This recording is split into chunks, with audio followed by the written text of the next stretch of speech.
সীমান্ত থেকে দেশের ভেতরে 10 মাইল পর্যন্ত বিজিবির সম্পত্তি ঘোষণার পরামর্শ দিয়েছেন হাইকোর্ট।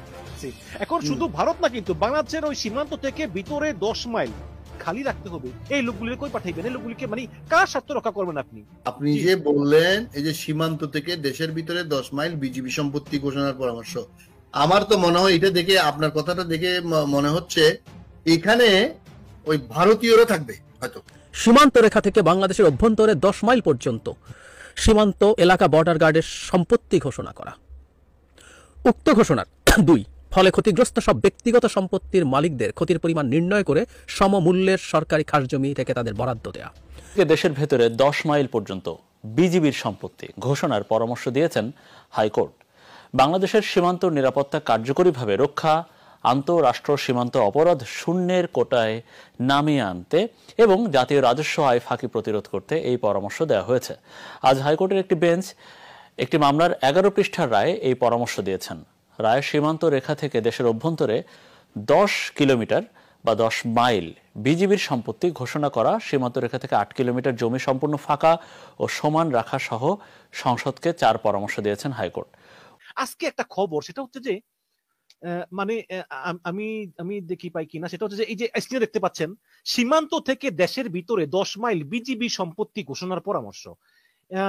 এটা হচ্ছে, এরা বলেছে যে বাংলাদেশের সীমান্ত নিরাপত্তা কার্যকরীভাবে রক্ষা, আন্তঃরাষ্ট্র সীমান্ত অপরাধ শূন্যের কোটা নামিয়ে আনা এবং জাতীয় রাজস্ব আয় ফাঁকি প্রতিরোধ করতে সীমান্ত রেখা থেকে দেশের অভ্যন্তরে 10 মাইল বিজিবি সম্পত্তি ঘোষণা করা এবং সীমান্ত রক্ষা থেকে 8 কিলোমিটার জমি সম্পূর্ণ ফাঁকা এবং সমতল রাখা সহ সংসদকে পরামর্শ দিয়েছে হাইকোর্ট।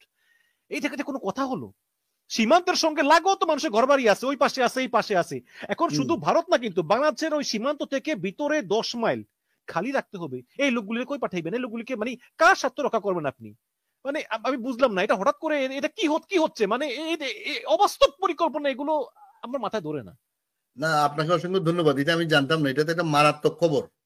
আপনি যে বললেন এই যে সীমান্ত থেকে দেশের ভিতরে 10 মাইল বিজিবি সম্পত্তি ঘোষণার পরামর্শ, আমার তো মনে হয় এটা দেখে, আপনার কথাটা দেখে মনে হচ্ছে এখানে ওই ভারতীয়রা থাকবে হয়তো, মানে নরমালি নো ম্যানস ল্যান্ড আমরা বলি।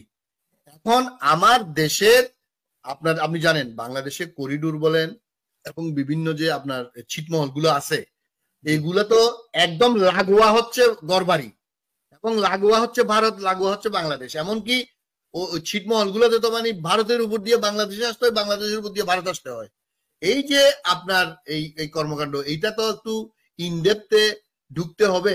আমি আপনাকে শুধু এইটা আপাতত মন্তব্য করতে পারি যে বাংলাদেশের হাইকোর্ট যদি এটা দিছে, যেহেতু পত্রিকায় লিখছে, আমার মনে হচ্ছে এখানে ভারতীয় ইন্ধন ছাড়া কোনো হাইকোর্ট, বাংলাদেশের হাইকোর্ট কোনো কিছু দিতে পারবে না। বাংলাদেশের প্রধান বিচারপতি, আমি শুনলাম যে শেখ হাসিনার প্রতি যে অনুগত, ভারতের প্রতি তার চেয়ে বেশি অনুগত। অনেকেই মনে করেন যে এই যে প্রধান বিচারপতি বলল যে কোটা আবার আসবে, এটা হয়তো বা ভারতের কথাই হতে পারে, এরকম হতে পারে, এবং এই সীমান্তের রায়টা এটাও কিন্তু ওই ভারতের কথাই হতে পারে।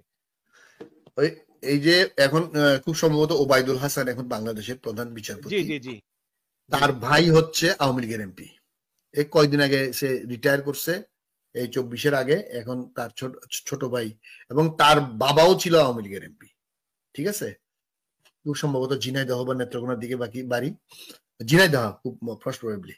তো এরা হচ্ছে আপনার কোনো বিচারপতি না, এরা হচ্ছে আওয়ামী পতি, বাকশালপতি বা শপথবদ্ধ রাজনীতিবিদ। ও যে এনাতরিম বলছিল না, আমরা এরা হচ্ছে মানে বাকশাল কায়েম করার জন্য বাংলাদেশে ওরা প্রতিশ্রুতিবদ্ধ, এবং এরপরে হবে ভারত।